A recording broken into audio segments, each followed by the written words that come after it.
Signore e signori, dichiaro aperta la celebrazione Giochi Olimpici Invernali. Si sta avvicinando allo stadio. Forza, forza! Dai, dai, dai, dai, dai, dai! Dal record della pista! Record della pista! Prima!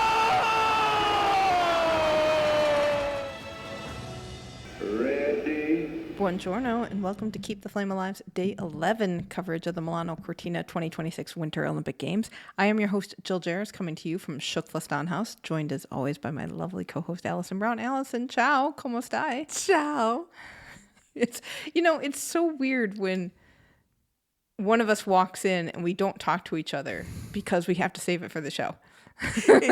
We say hello, and then that's it. It's like, don't say anything else until you get on air. Because you went to figure skating. I did go to figure skating, and it was interesting. I had it on. Well, we'll get to figure skating when we get there. Hang on, right, we got stuff exactly. first. Did you forget anything on yesterday's show? If I forgot, I still haven't remembered. All right. I forgot to tell you that a couple days ago, I almost got stuck in the metro. And I couldn't get out. Oh, no. So the deal is we have like a monthly pass on a QR code on our phone. Great. This is awesome. It's very convenient. Unless you lose your phone.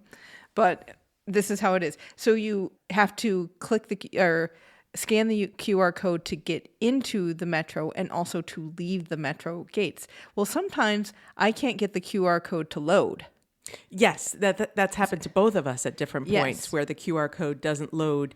Either then we can't get in, or more often for you has been you can't load it to get out. Right. And not loading it to get in, I sometimes have to leave the metro station and get above ground in order for my phone to find the signal. Well, this time it couldn't find it, and I kept like totally exiting the app, getting totally out of there, and resetting it, and it's not coming.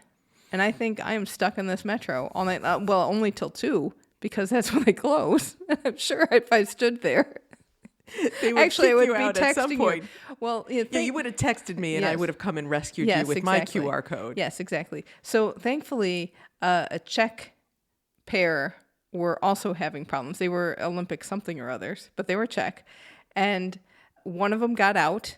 And then the second one didn't. And they didn't have QR codes. They had like the little tap cards. Mm-hmm. And it just wasn't working for them. So the first guy tried to hand his card over, and the second guy was like, no. It's going to go crazy because you have to go in. It has to register that you went in and then went out. And I'm standing there trying to make mine work.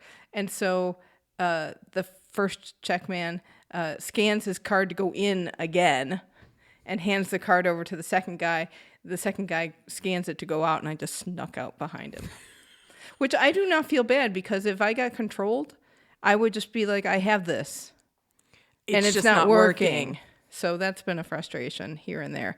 So luckily I'm alive and well and above ground. And I am very grateful for that. The two things that I worry about losing are the keys to Schuckflastan House. Yes. That was my fear Yes. today. And my phone. Yes. Because that would be bad. Yes.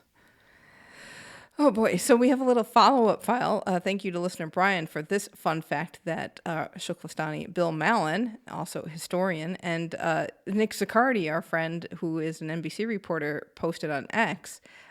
Alana Myers-Taylor, bobsledder, and Kaylee Armbruster Humphreys are the first non-teammates to appear on an Olympic podium together for 5 consecutive games. Wow.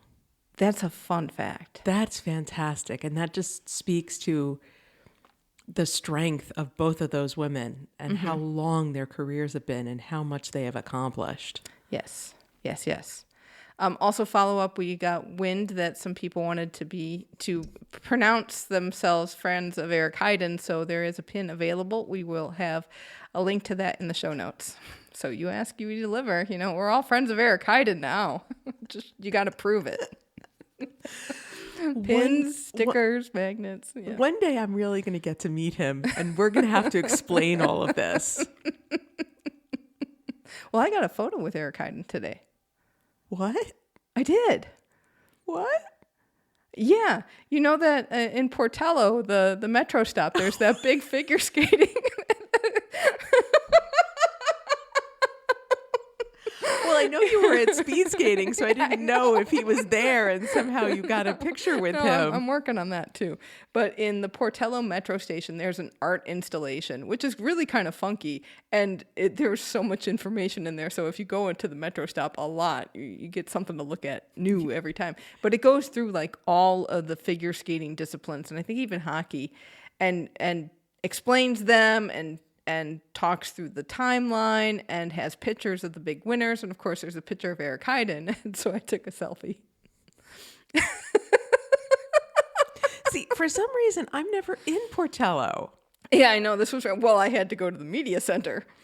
That's why. We'll get to that soon, too. Are there officiating or volunteer jobs you would like to do? Yes, and this is courtesy of listener Meredith, who posted a video of them carving out the half pipe.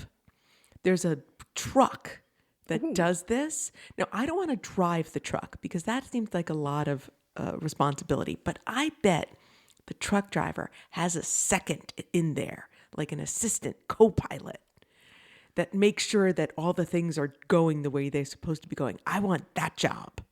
Okay, I will have to look for this video, and we'll have to post it on the show notes as well, because I do not know how they carve the half pipe. I'm still working on pine branches. And I got an answer about like, oh, they provide field of depth and everything. And then I had to go, well, yeah, but who puts them there?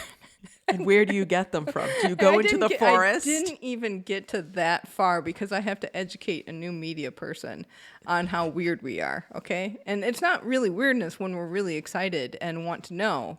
Right, Stephanie, listener? There's Stephanie, listener right now. Oh, we're going to have a good show tonight. I can tell. Which is amazing because I had a horrible day. I was going to say, you've had a day, I can tell. But yeah, it's hard if you're trying to introduce yourselves to new people and they don't understand how in the weeds we like to go.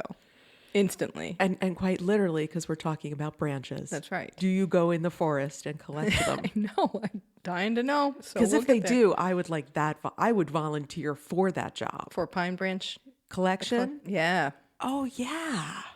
That would be good. That would be good. Okay, so I would like to be the volunteer who makes a very sad journalist happy. Oh. It's been a really rough day for me because I spent hours and hours on logistics, and don't even get me started on how much I hate the transit app, because we are still desperately trying to get to Cortina and trying to figure out how to make that work. Well, when you put in, I would like to go to Cortina, first of all, we have to figure out what the major bus stop is, because I first was like, well, let me get to a venue, and that wasn't necessarily getting me to the main hub transit-wise. So you had to figure that out. And then you have to put in like a really early time in the morning. Otherwise, it just doesn't come up with stuff, or it comes up with like one trip because that's the time you picked. So if you want to see an actual timetable of how often the bus goes from Venice, which we can afford to stay in, up to Cortina, you have to put in like 2 a.m. That's when you want to leave. And then it will spit out a list, which is great. You get the whole list for the day, except for it tells you in the list what time you will arrive in Cortina. It does not tell you what time you have to leave. So you have to click on every single option in order to figure out what time you have to go. And we have figured out right now, if I have it correct, that we could leave Venice, we can get up to Cortina, we could be there for about 3, maybe 4 hours, and then we have to go back to Venice because that's the last trip. And I went to the main press center today and there are 3 people manning the desk. And one of them, and I think it's because English is a second language, it just sounded very harsh. And they're like, yeah, that's it. That's all the trips that are. They're in there. And then I had to figure out how to get to and from Verona for the closing ceremonies. Well, the app will tell you how to get to there. The app will not tell you how to get home. And that is because I have to go to Milano Central train station and get a ticket. What? To get home from Verona, I need to go to the train station and get a ticket. Oh. And there's a special desk there. And they're like, go to the desk in Milano Central. And like, where? It's a big train station. 'Cause, I mean, seriously, why do I have to ask that? And how are we supposed to know that? I have no idea. Well, you're supposed to go to the help desk, I guess, because they're not, I mean, the NPC was dead tonight. Wow. Well, I'm glad you found out that piece of information because that's huge. Yeah, it's been a day. So there's nothing worse than like having a nice day outside, tons of stuff to do, and you're stuck at a table With a spreadsheet. with a spreadsheet, with an app and a PDF of the transit line map that is incredibly hard to decipher. And you're still holding out hope that maybe you could eke out a trip to Biathlon, which still ain't happening. And Cortina may not happen, but there every once in a while tonight I was like, I'm making it happen. I'm making it happen. Don't tell me, Milano Cortina, that you're going to spread everything out and not let me get there. Angry. So I had a really bad day. Yeah. In the morning. Then I went to speed skating and I went to sit down in the single seats or went to get a seat so I could have a lap desk. And there was a lovely volunteer who was like, do you need a seat? And I said, at a table? Really? She's like, yeah, there's a couple left. And snuck me up there and boom, got me in a seat. She was the best. That's fantastic. So I love those volunteers. My volunteer tried to take my seat away. What? Were you going away for an extended period of time? I went to make a phone call to call my family at home and I came back and she's like, oh, I was wondering where you were. I said, my computer is here. My bag is here. Obviously, I'm here, but I needed to go to the workroom. Can't leave those seats. They're really weird like that in figure skating. Yeah. I mean, it's one thing to reserve a seat, but obviously there is a person there working.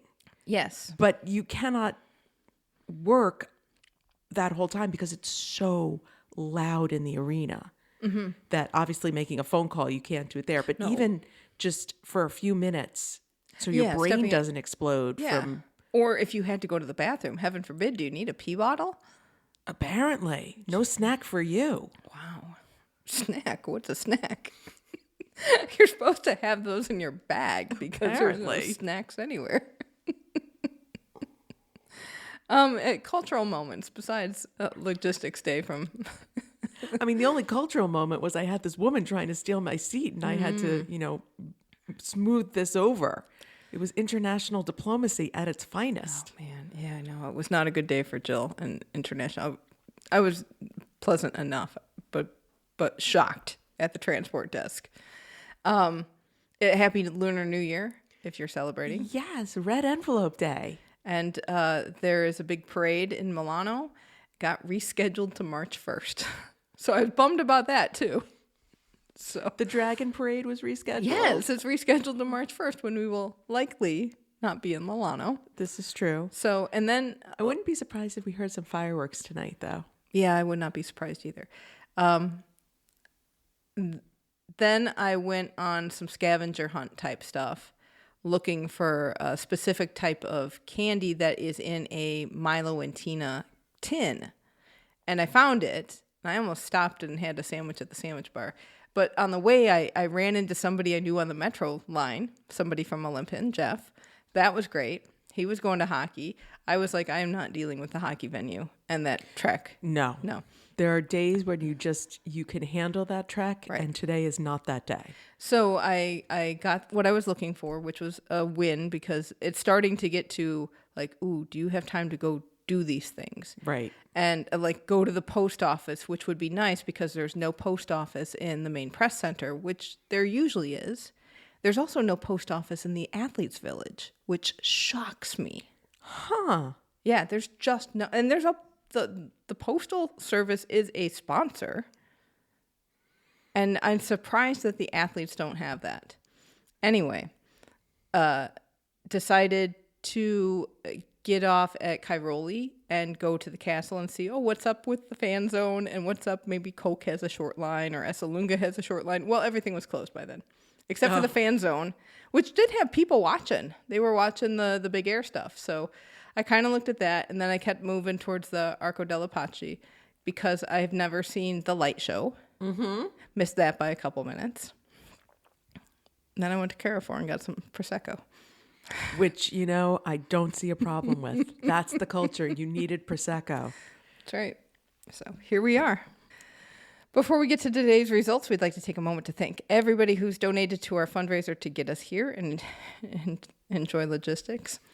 Because the logistics have made this trip phenomenally expensive, and we are very appreciative of everybody who has pitched in to make it possible. We are doing 32 daily episodes here from Milano Cortina over the course of the Olympics and Paralympics, and stuff like that takes a little bit of coin to make happen, so we appreciate those who've donated. It also takes a little bit of coin to keep this show going and keep our flame alive through LA 2028. So if you appreciate the coverage we've been bringing you, which is, I will say, it is coverage like no other.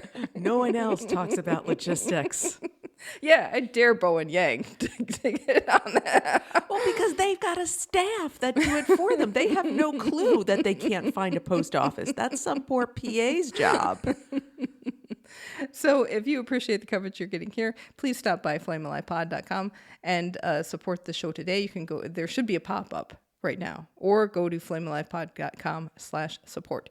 And patrons, you are getting your daily photos if you are a Patreon patron, and starting to get to the videos for those who are at the video level and up. Nice. $5 and up, yes. I did, this has not happened yet, but I have taken a ride on the metro with my video phone. And I think I got yelled at by somebody for taking a video on the train. So we'll see if I can find those. As long as that wasn't today, because if somebody yelled at you on the metro today, I think you might have caused an international incident. No, not today. It's been a long time, but I suddenly those videos came up again. I'm like, why is this still on my phone? Because again, phone storage is an ever increasing problem with me too. Anyway, flamealivepod.com/support. Let's get to results. Biathlon first. Light snow today in biathlon. Yes, which is going to affect the shooting. A little bit. For men's 4x7.5 kilometer relay, gold went to France, silver went to Norway, bronze went to Sweden. It was a good race that had a lot of ups and downs until you got to the fourth leg, and there's just a gap. Everybody is so far apart from each other. The France and Norway were pretty close. They were a few seconds away, and it was possible that Norway could have pulled out the skiing of a lifetime and caught them up. But you just ran out of real estate at some point. So there was a huge gap between third and fourth, and then another huge gap between fourth and fifth. And you know who was fifth? USA. And our Sean Doherty. That's right. Sean raced the first leg for the U.S. team. He in the prone stage, he had to go to 2 extra bullets, but he was clean in the standing. Skiing was a little slow, and on his leg, he fell from 5th to 16th place.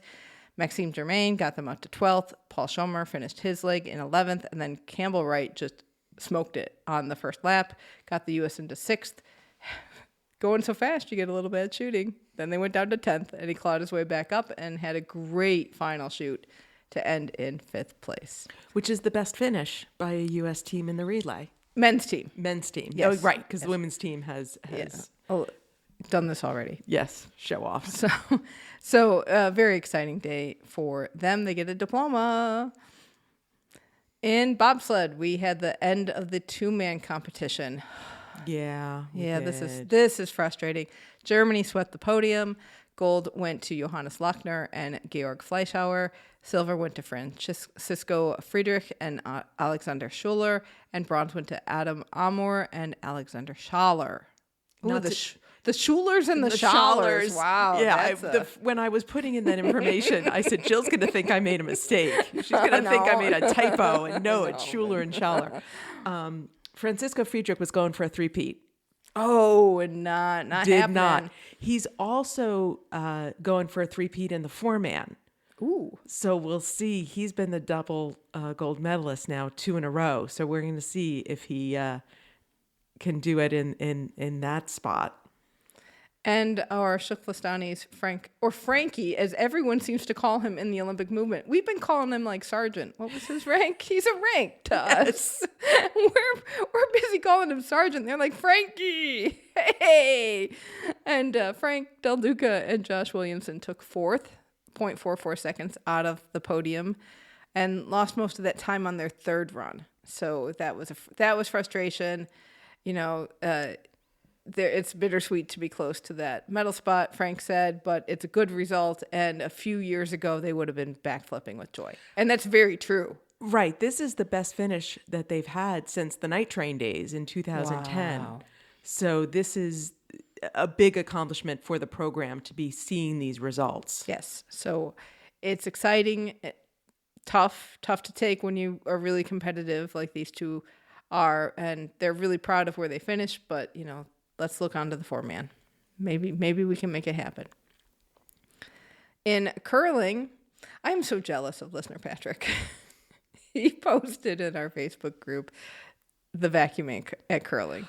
We love the vacuuming at curling. So the carpet prior to the matches are always vacuumed and vacuumed incredibly precisely. Yes. So he got to see it on the feed. Was with this? No, I think he's there. What do you mean he's there? Patrick Riley's been here. Oh, I forgot that. Now I'm really jealous. Right? I believe Patrick let us know if you're there or not, because you don't see the vacuuming on the feed. This is like way beforehand. This is true. But this is before the bagpipes come out. Yes. And so that made me happy that we have some vacuuming for these games, and jealous because, again, still trying to get to Cortina. Anyway. So close and yet so far. Right? So we had, the men had the big day of round robin competition. Switzerland beat Sweden 9-4. China beat US 8-5. Czechia beat Germany 9-7. Germany beat Switzerland 8-4. Italy beat USA 8-5. They were tied until the 5th in this one. And then Italy got 3 in the 6th, and that was it. Canada beat Great Britain 9-5, and Sweden beat Norway 7-4. We have not talked about the fact that the pants are back. The pants are back. So what was the team that had the pants? Team Ulred? Was that his name? Maybe. This started like back in Vancouver, right? At least. I think it must have been. So they had these patterned pants that Norway always wore, and for Valentine's Day they would wear hearts, they would wear the Norwegian flag. It was a real thing. And then he retired and subsequently passed away very young, the skip of that team. He passed away in 2022. Oh, I didn't realize that. Yes, I read that today. So that with the new skip didn't bring back the pants, but now they did. So the patterned pants are back. I love the pants. Men's standings: Switzerland still undefeated at 7-0. Canada is 6-1. Italy and Norway are 4-3. Great Britain and the US are 4-4. Germany is 3-5. China is 2-5. Sweden is 2-6, and Czechia is 1-6. Probably safe to say that Czechia and Sweden not going to make it through to the next round. Yeah, but that's okay for the Swedes. Their women are doing quite well.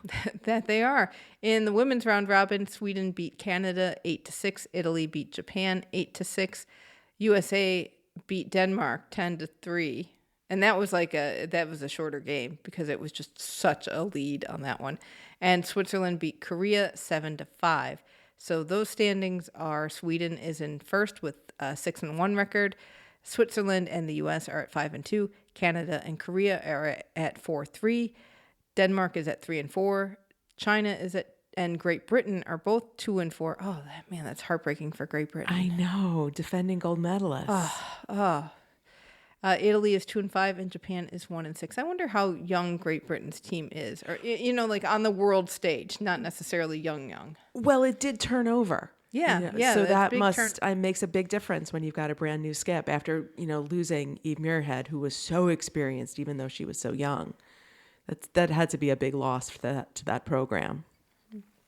On the list, turnovers, because we have some more turning over later on in different team stuff. Yeah, I mean, in the U.S., all of a sudden we don't have John Schuster anymore. Yeah. We have Danny Casper, who's a kid. Love it when you call people kids. Well, he actually is a kid. How old is he? Oh, he's like 12. He's not 12. He looks it. All right, moving to figure skating. You were at the women's short. I was watching it on the feed. Yes. So the big thing I wanted to talk about was the music, because last time around we had a lot of questionable music choices in Beijing that you commented on and having seen. We still have some questionable music choices, but in a completely different way. Okay. It's a lot of pop songs, and it's a lot of reinterpreted pop songs. Oh, right. Somebody else is covering it? Yes. We don't have too many hooked on classics. Thank goodness. We did not have a Malagueña this whole competition. Wow. You know who should have? We were talking today in Shuklistan House about the new rhythm dance theme for next year. Yes. And it's waltz. It is waltz. And you know what they should have for a rhythm dance theme? Hooked on classics. Just barrage all the judges with hooked on classics all the time. And if you don't know what hooked on classics is, go to the Facebook group. I'll find a video for you. Man, it's a certain age range who knows and understands. And if you don't, then you can go, wow, yeah, we shouldn't go back to the 70s and 80s. But there are many good things from the 70s, mostly Mona Chiba's music. She has a Donna Summer. She did a Donna Summer, and it is so funny because she is very young.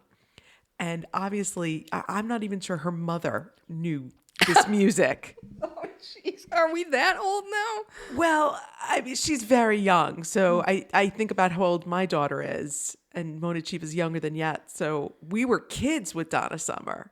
Right. You know, that was not our high school years or anything. Thank goodness. And yet Mona Chiba loves this program. She kept it from last year, and it's Last Dance, and she skates the heck out of it. It's fantastic. It's a catchy song. We're not going to deny that. It's catchy, and it works, even though it has no depth to her. But under rotations were rife tonight. So nobody fell. Not nobody fell, but certainly in the last two groups, nobody fell. But we had doubles instead of triples. We'll get to that. Can I go back to the music real quick? And under rotations. Sure. Because the commentators on the feed did not get Isabel Levito's music. They were like, it's really quirky, it's kind of bizarre. And the male commentator said, well, and Sophia Loren is not known for her singing.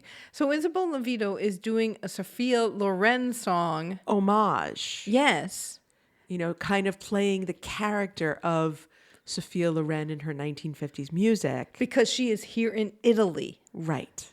And she is of Milanese descent as well. She has family right here in Milan and in the surrounding area. So she has a connection to this place. Yes, and they just did not get that. I am shocked that they did not put Sophia Loren and did the math on, we're in Italy. That really surprised me. What they also said about, who is the Georgian? Because you know the names better than I do. Anastasia Gubanova. Yes. So they said her Bollywood type number, it was a bold choice for that music. Someone from Russia skating for Georgia, but she pulled it off. And they really seemed to like it a lot better. I'm like, really? You liked that? I was with her to a certain extent. I get where she was going, but I would say it was a bold choice. That's for sure. Okay, now back to the actual skating. So, as I said, unfortunately, Amber Glenn doubled her triple. And that's frustrating because one of the required, with the short program, you have a list of required elements. Yes. If you do not do the required element, it is nothing. Right. So if in the long program you double a triple, you get some points for that double. Yes. It's not a lot, and you don't want to be doing that too often, but you don't get dinged for it. But in the short program, one of the requirements is another triple. And she didn't do it, which means you get a 0 for that element. Is that fair? Yes. How come? Because that's the point of the short program. The free program is called the free program for a reason, because you can make those choices. But the short program, you've got a list of required elements and you have to hit them. It was frustrating because several skaters were in the same boat. Laura Yes. Naki-Gutman, Yes. Maddie Skeesis. Yes. Who ended up not qualifying for the free program. She really struggled. That's rough. I mean, it's really frustrating because Amber Glenn's program was really beautiful. And if you went and did not know that she doubled a triple and therefore is just in like 12th, 13th. She's in 13th place. And her you'd triple axel was stunning. Oh my gosh, it was so good. It looked like a double. It was light and airy and a beautiful exiting edge. And I said, oh, she's home free. Mm-hmm. No. Yeah, that was frustrating. She was just crying on the ice, basically. Yes. She broke knew down. that was it. Maddie Skeesis as well, because you knew. And I think that's, I don't know. I'm not a super fan of the required element. I would say, just if we require this, but if you double it, you get a deduction. Because it's hard because the rest of the judging is, well, they tried, which is why we were getting all these men who would not this time around, but before they could really get a quad, they would just try it and they'd get a massive number of points for trying. Right. And falling versus landing a triple. But we've tried to get away from that. They're being much stricter with the under rotations and marking them down and not giving them credit for those attempted quads that come out to nothing. So I don't know. I wish there was a happier medium on this. Okay. Don't like people crying like that. No. When they put on a beautiful show. Yes. Yeah. Anyway, Japan did very well. they did do well. Ami Nakai, who is the youngest of the trio of Japanese, is in first place. Kaori Sakamoto is in second place. Alyssa Liu is in third. She did a beautiful short, nice and clean. And all those scores are pretty close together. They're within a couple of points of each other. And then Monet Chiba, who we mentioned, is in fourth. Still hoping for Kaori. Oh, it was beautiful. It was beautiful. She's got a Tina tote, a Tina Stoke tote, fuzzy one. I'm not surprised. So we will have the long free program on Thursday night.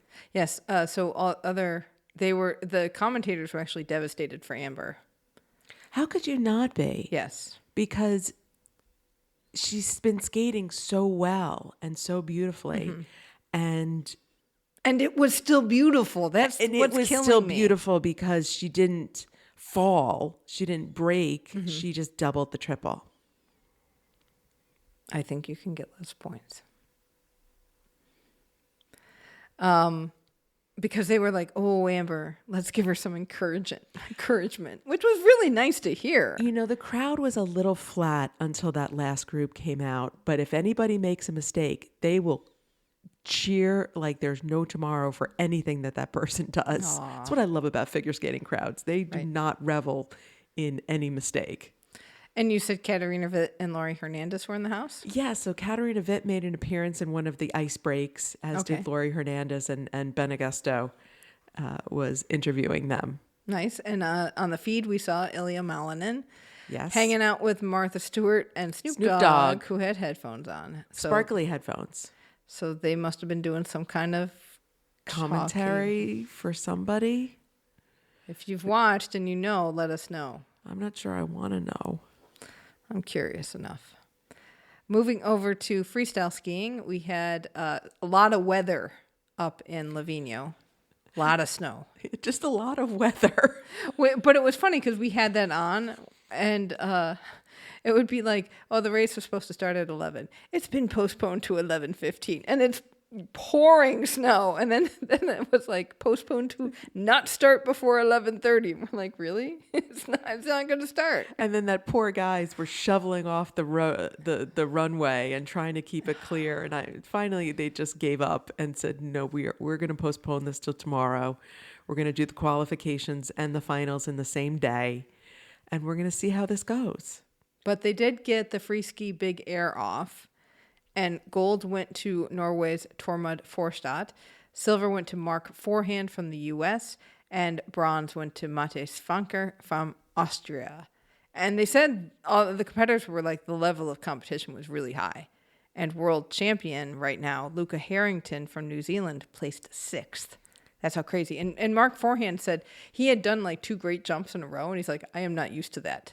So then he just pulled out this, I don't even know what this is, so I'm quoting this. I have to go find out because the freestyle jumps have all those names that don't make sense to people, especially older women. He did a nose butter triple cork 2160. Nose butter? I don't know what that means.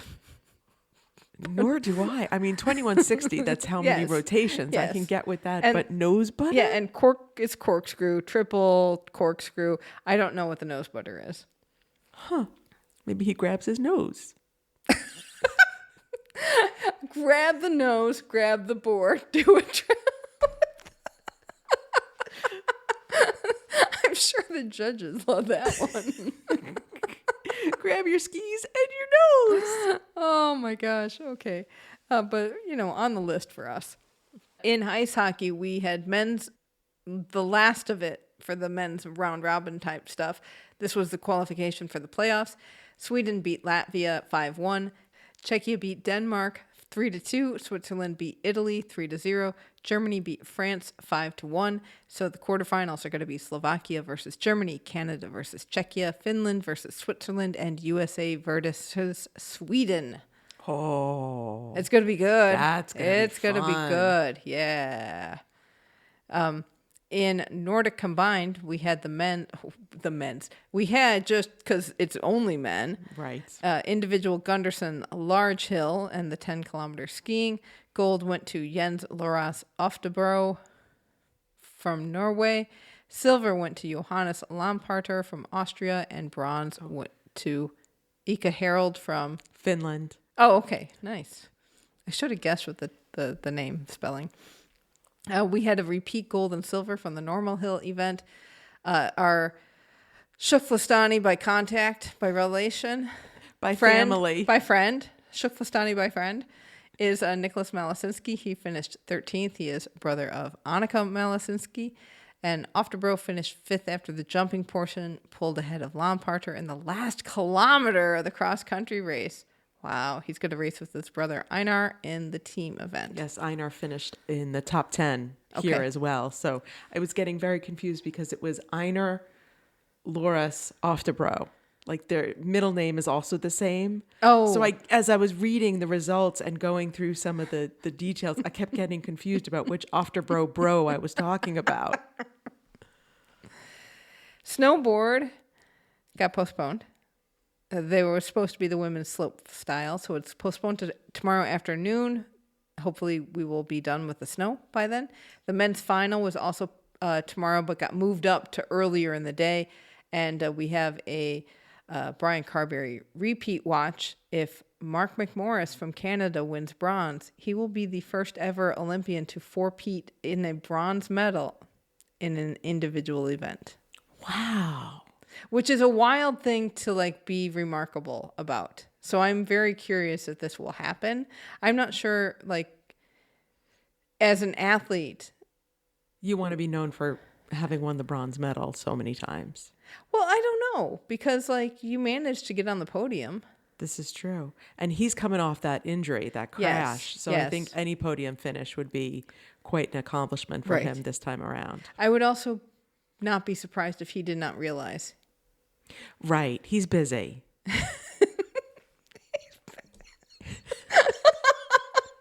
I'm too busy to know my stats. Well, he's competing and he's a dad and he's got other things going on.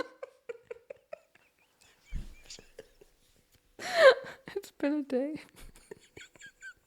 I'm glad I can still make you laugh after this day. It's so hot. It is so hot in here. My gosh. I got to speed skating, which now we're at speed skating. And I'm just I am cutting. I am just put a garbage bag on me. You don't have to. I am sweating like crazy. I'm making weight. Whatever weight I'm supposed to be, I am making it in these 3 weeks. It is rough. I just can't deal. I mean, I do know that I have to lose weight. And I that's do feel not my the body way. change. I know, because once I get home and actually drink water, it's those sweatsuits from the 70s. No, I'm just going to have to sit at my desk with a garbage bag over my body so I can keep it off. Anyway, went to speed skating. Got a table. I got a table, and the view from the table is really nice, actually, because you see so much more of the track. Yes, because you're higher up. Yes.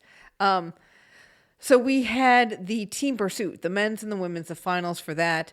I did finally hear Imagine before the men's finale. Oh, I'm sorry. And everyone, it was like, everyone, get out your flashlights. So people got out their flashlights like they're supposed to. And they play the music and then they fade it when the crowd is supposed to like take over some words. And like nobody's taking over. Nobody's singing. Nobody wants this song. Okay. Nobody wants this. We have a new IOC president. Let's retire Imagine in her honor. Yes, exactly. And I got to say, I am so shocked that the Italians do not have a better, like, fun zone people to make every event more fun. Because the second they get people all excited, they do something that turns everyone off and brings everything down. And I even see it because I had Noti Olimpici on. And it's like, we've been watching the Italian Wheel of Fortune, which has a band. They have a band on Wheel of Fortune here. They can't do something more fun with Noti Olimpici? It's very serious. There's a woman in a uniform who scares the bejesus out of me. So, but yeah, the pump 'em up excitement for the crowd is lousy. It was Country Roads, Take Me Home to the Place Where I Belong, Sweet Caroline. These are all like, oh, well, Americans must be coming. We need to play these songs. Really, Dutch, do you know these songs from, like, do they play these in the speed skating venues in the Netherlands? Sweet Caroline is beyond borders. Yeah, I understand that. And so is Country Roads Take Me Home, because I've heard it in the Hofbräu House years ago, and it should be done. We should be done with that. And Don't Stop Believin'. Don't stop believing. You know what I'm not stopping to believe? That you can actually not bring us down with something. Like, nothing is pumping up. They did the karaoke to Wonderwall. Oh. It was so bad. I don't know what, first week they did karaoke to Volare, and that was such a hit. Why did we make that go away? It could have been the Champs-Élysées of this game. Yes, we should be singing. We had a dance and a song at the opening ceremonies that we have never seen since. Yes, the Milano Cortina dance and song. We should be singing Volare off the charts. And I remember in Paris how many soundtrack songs, like we had a whole playlist on Spotify for all the songs we heard in venues that were fantastic. And you know what? I do hear Freed from Desire here, and I think of Paris all the time. Always, because they always played that. But, you can't take that. I mean... It's like I hear that song and I immediately taste Nutella in my mouth. But it's the in-house and the venue entertainment is rough. Yeah, really, and it makes me sad. I know you could be better. So anyway, speed skating. We had the team pursuit. The men, the U.S. was the favorite, and they pioneered the strategy of having one person lead the entire race. So now every team is doing this. And why this happened is on the list. I will tell you that right now. It is fascinating to me. Italy beat Netherlands in the semifinals, which put Netherlands down into a lower final, which surprised me. Netherlands went into the bronze medal match against China, and China beat them by 0.09 seconds. Oh, no. Yes. And in another semifinal, U.S. crushed China so much that they were on the same straightaway on the end. And I was like, oh, are they going to catch them? And then I wondered if you are competing and you see that you can catch them, is part of you going, I want to catch them? And is part of you going, we are winning, back off so that you've got enough in the tank for the finals? Because you get They flipped back and forth between men and women, so they had a little bit of time to rest, but not a ton. No, that's part of the plan. So, in the final was Italy versus USA, and US was leading for a little while, And then Italy just took over and won by 4.51 seconds. Which is an eternity in Yes. speed skating. And Andrea Giovannini from Italy did the Steph Curry night-night at the end. I hate that so much. It's so insulting to your competitors. Well, and I don't say that just because it's an Italian doing it. I say it to Steph Curry because, Yeah. he listens to me. And that's why he stopped doing it. If you would like a Steph Curry listens to me pin, let us know. We can make that happen too. I actually did meet Steph Curry. Wait, how did you do that? No, remember in Paris, he was at the press conference that I was at. So I did actually meet him. Wait, no, did you ask a question or were you just in the same room with him?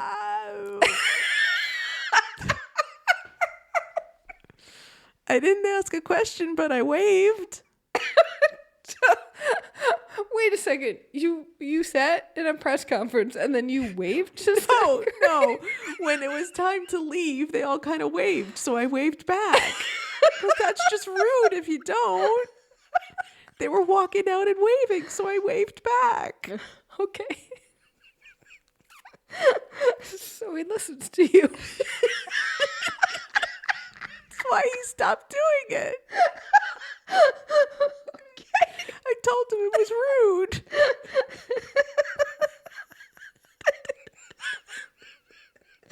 Was that in the wave communication? Did you mumble that and like it got to his ears somehow?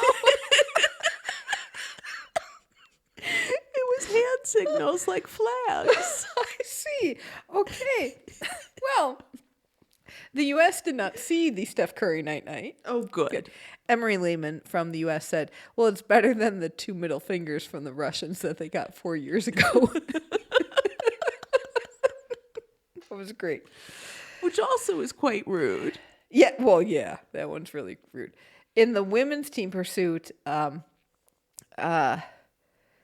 Kazakhstan withdrew, so the D final got canceled.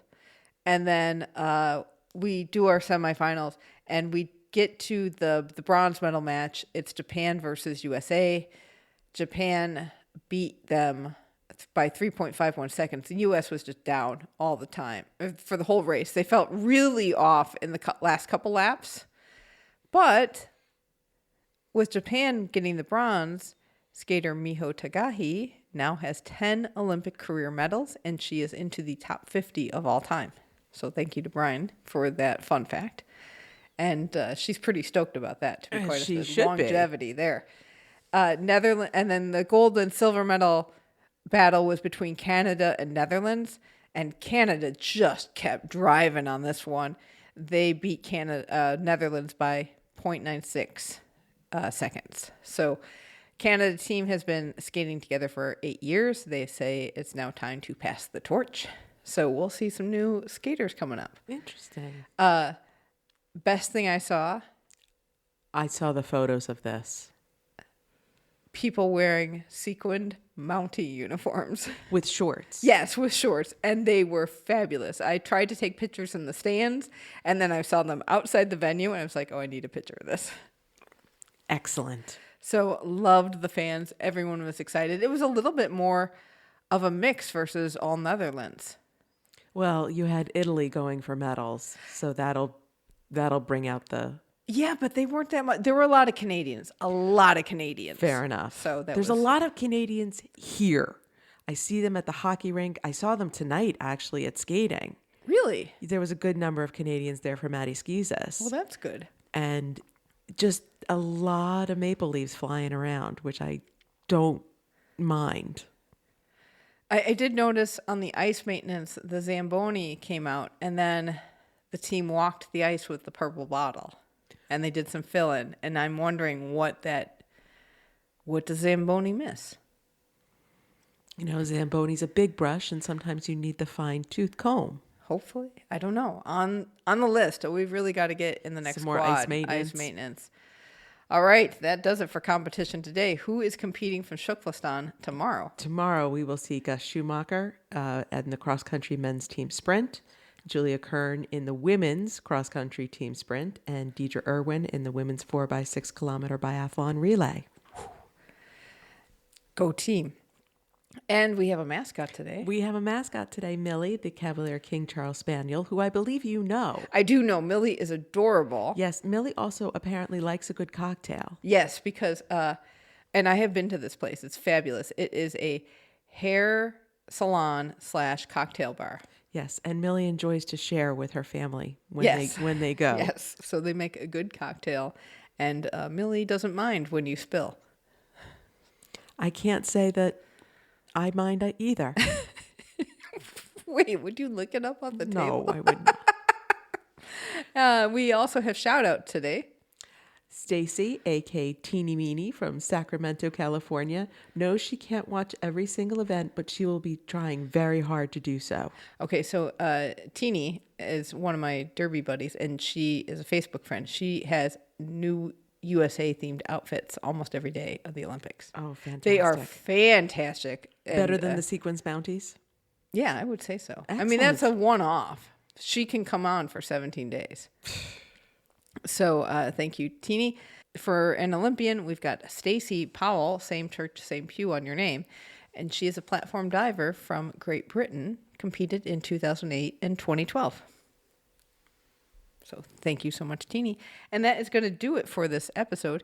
If you want even more of the most fun coverage of the games, hit us up. We are at flamealivepod.com. That is your source for socials, newsletter, and direct ways to contact us. And we keep getting massive amounts of compliments on the newsletter. So kudos to you. Thank you. And be sure to tune in tomorrow for what we forgot to tell you about today, which hopefully will not be logistics beefs that I forgot. Let's all hope for that. Just let it go. I can't. I just can't at this point. But anyway. Maybe Steph Curry can help us. Well, he'll listen to you. I haven't determined whether or not he will listen to me, but I might wear a button that says so, and that may make me feel better. Steph Curry listens to me. Because I'm a friend of Eric Heiden. That's right. That's right. All right, listeners. Grazie mille per l'ascolto. And until next time, ciao and keep the flame alive.